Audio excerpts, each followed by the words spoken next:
Halo, welcome back to channel Hengki Tantra. Ini adalah video kelanjutan dari video sebelumnya, di mana saya masih menceritakan tentang DJI Mic Mini yang receivernya rusak. Di video sebelumnya saya cerita tentang, sorry ya kalau ada suara hujan ya, sekalian kita tes deh. Mic ini digunakan tanpa receiver bagaimana suaranya. Ya, di sebelumnya saya ada cerita tentang receiver Mic Mini yang rusak dan bagaimana perjuangan saya untuk mencoba komunikasi dan klaim warranty. Sayangnya sampai sekarang tanggal 10 November masih belum ada perkembangan ya. Oke, nah di poin kedua di video ini saya ceritakan tentang bagaimana DJI Mic Mini transmitter ini masih bisa digunakan meskipun receivernya rusak ya. Ternyata DJI Mic Mini ini mempunyai dua mode. Mode yang pertama yang simple adalah ketika kita menempelkan receiver pada handphone ya.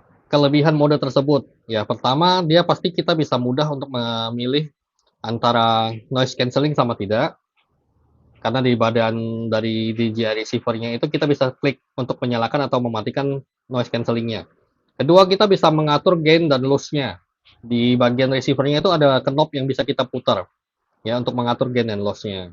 Ya, ketiga praktis. Memang ketika kita nyalakan dua-duanya tinggal tancap beres ya. Kita nggak perlu khawatir bagaimana apakah dia terhubung atau enggak. Kita bisa lihat di bagian badan receiver-nya lampunya nyala ya. Nah, tapi mode yang kedua ini, mode yang digunakan tanpa receiver adalah dengan menggunakan Bluetooth. Ya, kalau kita lepas di sini, teman-teman bisa lihat nih. Yang membedakan adalah warnanya di sini. Lampunya ini berwarna biru. Kalau teman-teman menggunakan mode pertama, lampunya itu berwarna hijau lime. Ya, kalau biru berarti teman-teman perlu hubungkan mic ini dengan Bluetooth ke handphone, ke iPhone Anda. Ya. Nah, menggunakan ini ada tantangannya. Pertama, tanpa adanya receiver kita nggak bisa mengatur, kayaknya nggak simple lah untuk mengatur noise cancellation-nya ya. Sorry saya sambil pindah tempat ya, karena suara hujan cukup deras. Oke, kita pindah ke sini ya. Yang pertama adalah noise cancellation nggak bisa dengan gampang diatur, dan juga yang kedua adalah gain dan loss-nya itu nggak bisa teman-teman atur ya. Nggak praktis kalau harus ngatur dari aplikasinya. Saya nggak tahu apakah bisa atau enggak. Aplikasinya itu DJI Mimo. Kalau nggak salah saya ukuran kita downloadnya aja sekitar 1 gigaan lebih. Dulu sudah sempat saya hapus karena storage di iPhone saya terbatas. Ya. Nah, kelemahan berikutnya lagi menggunakan ini adalah aplikasi kamera bawaan di iPhone. Setahu saya nggak bisa merekam langsung menggunakan ini. Perlu ada aplikasi pihak ketiga lagi. Ya, ada dua pilihan aplikasinya nih. Saya akan tunjukin ke teman-teman juga ya, mungkin menggunakan gambaran. Ada dua pilihan aplikasi. Yang pertama adalah Blackmagic Cam. Ya, Blackmagic Cam itu sudah terkenal di iPhone karena diklaim bisa menggunakan fungsi fitur-fitur kamera seperti layaknya kamera profesional.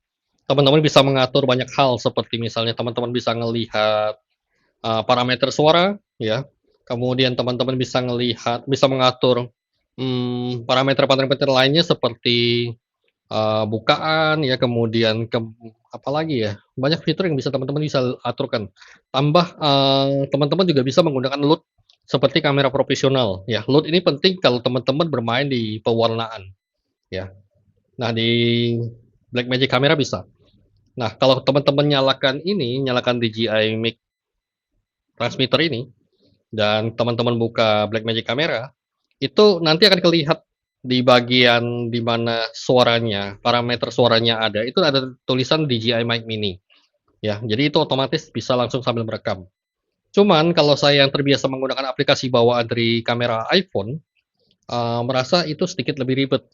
Karena ketika kita merekam menggunakan mic ini, dan ketika kita pengen mendengarkan hasilnya menggunakan ya view medianya ya, itu saya merasa harus mematikan ini dulu supaya suaranya bisa keluar. Harus mematikan mic DJI Mic Mini ini dulu. Ya, kalau tidak, DJI Mic Mini ini akan dianggap sebagai speaker. Padahal di sini nggak ada speakernya, jadi nggak ada suara yang keluar. Itu salah satu kelemahannya. Tapi it's okay lah, selama kita merasa bahwa suaranya sudah terekam, harusnya aman. Ya, jadi itu aplikasi pertama. Aplikasi kedua, kalau teman-teman masih tetap mau menggunakan aplikasi kamera bawaan di iPhone, teman-teman harus mendownload aplikasi yang namanya Road Reporter. Ya, itu adalah aplikasi untuk mengaktifkan proses perekaman menggunakan mic ini. Setelah teman-teman buka aplikasi tersebut, teman-teman bisa minimize saja, kemudian buka lagi aplikasi kamera bawaan iPhone, ya. Selama kita merekam, asalkan road reporter itu nyala di bagian background-nya iPhone, itu suara tetap akan masuk, ya. Cuman kalau kayak gitu kan kita nggak tahu nih, deg-degan kapan ketika kita gunakan suara ini masuk atau enggak. Apalagi aplikasi kamera bawaan iPhone itu nggak ada ini ya parameter suaranya seperti di Blackmagic Camera ya. Apalagi kalau misalnya aplikasi bawaan iPhone ini, kamera bawaan iPhone ini sering kita gunakan rekam, kemudian view, bawa jalan-jalan lagi, rekam lagi.